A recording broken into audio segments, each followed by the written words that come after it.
thank you for visiting Harmoniously Evolved. My name is Dr. McBride, and today we are going to start a new podcast. Please be patient with me. I will get our theme music started, our closing music. I just wanted to get started. I miss talking to you all. I have been working extremely hard at criminal justice. Now I have time to put together myself and the new me. So today is going to be pretty simple. I'm going to read to you from my book, Free to be Unbound. And hopefully you enjoy it as much as I enjoyed informing the public about the criminal justice industry. I have changed as far as my degree, so now I'm not as public, but I do miss talking to you all and would love to one day start taking your calls and doing interviews.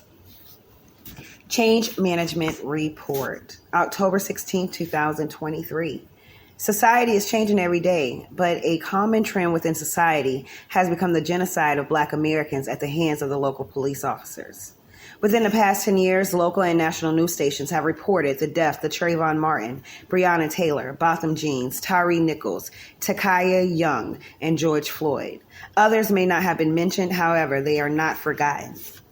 The genocide of Black Americans do not stop there. Once a person is detained within a local prison facility, he or she is assigned a judge. The judge is to rightfully review the case, whether it is a bench or jury trial in front of the defendant's peers.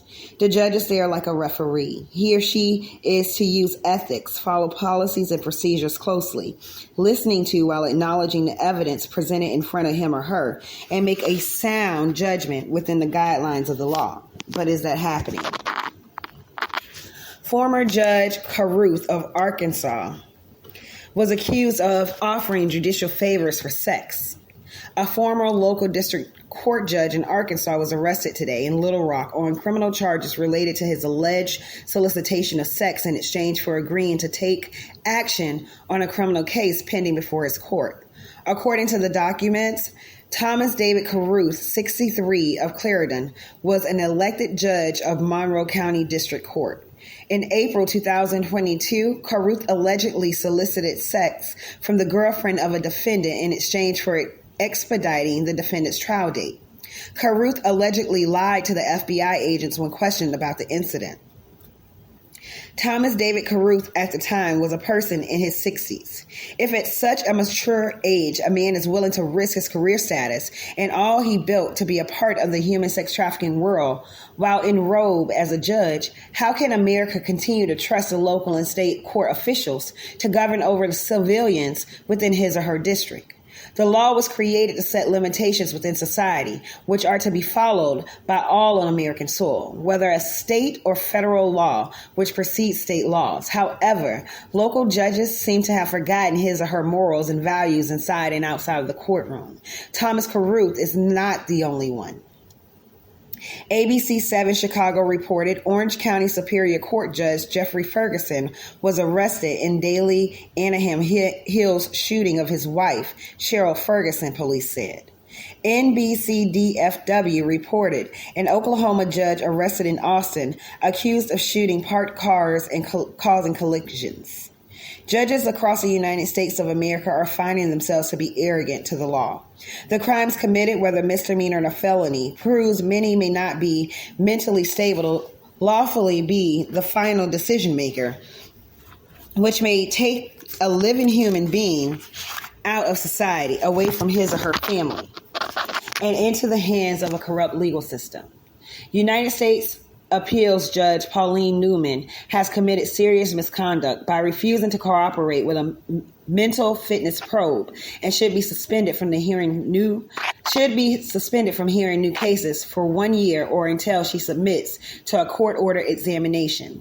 An investigative panel of the United States Court of Appeals for the Federal Circuit said in the report released on Friday.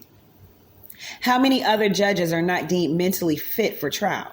How many other judges have taken bribes, misused his or her legal power and position to commit more crimes? If we as a whole do not fight to defund all local police agencies and court officials, the life of a just world will not exist in America.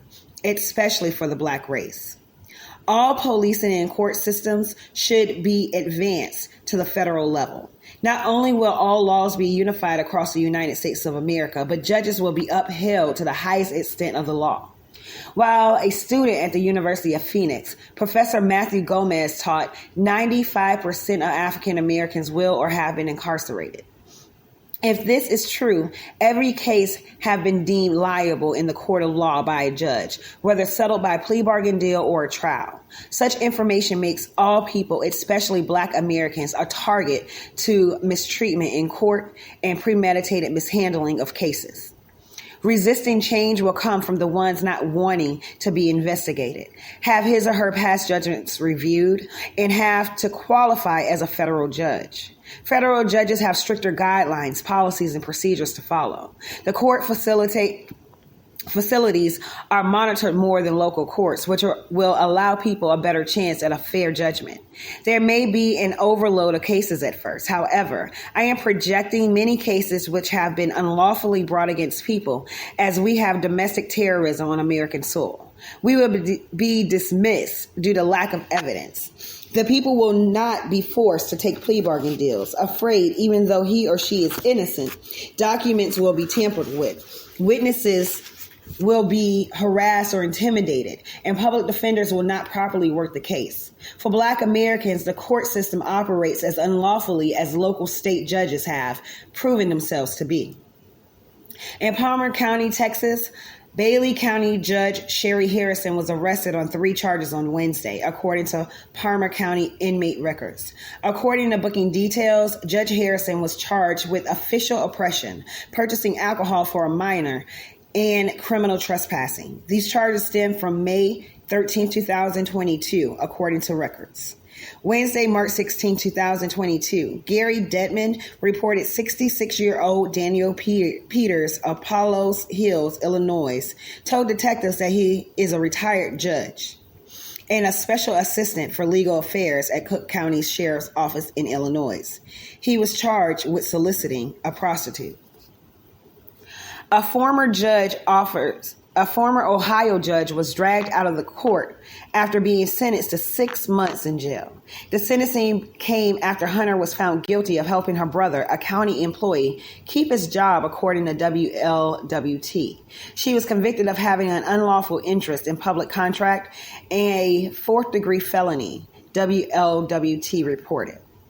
Once the change has been implemented, defunding the local and state courts, all courts would proceed as normal everyday federal court systems have, allowing people a fair day at court, not being harassed for sexual favors from sick, perverted men in robes, ones who kill their wives, purchase alcohols from minors, or sit around shooting at cars.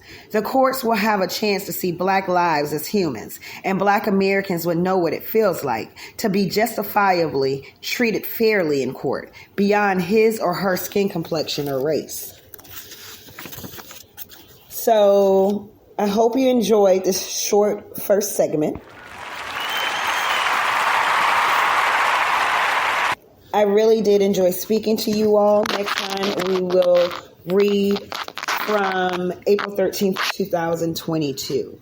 Now, when I wrote the book, I did not want to put page numbers as of yet. I want it to be enjoyable, an easy read, even if it's just by days. These are published assignments I have written at the University of Phoenix. I have tried to do my best, not only to complete the assignment, but to stand up for what I believe as a human being, as a woman and a person of color. So you all enjoy your day or your night, and hopefully you listen again soon.